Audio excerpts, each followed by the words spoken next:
So, you're on your daily commute and darn, you hit a pothole. You drive this street every day, but today you just didn't see it. Or maybe worse, it's a new one. Then you hear your mayor's voice in your head saying, if you want to report a pothole, just call 311.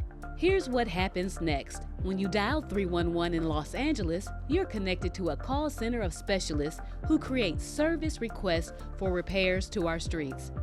When you call to report a pothole, the most valuable piece of information you can supply is where the pothole is.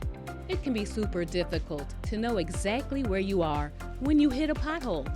But being able to provide either an address or an intersection is the best way to make sure your pothole report can be identified and repaired.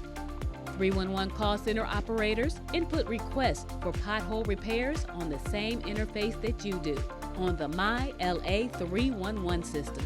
MyLA 311 is designed to create service requests using either the exact street address or an intersection using two street names.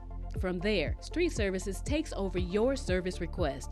311 does not decide which potholes will be filled or how or when. The 311 call center does not deploy personnel towards the repair of potholes. Managing potholes and other street maintenance is the responsibility of the Bureau of Street Services. To learn more about the LA Bureau of Street Services, visit their website at streetsla.lacity.org.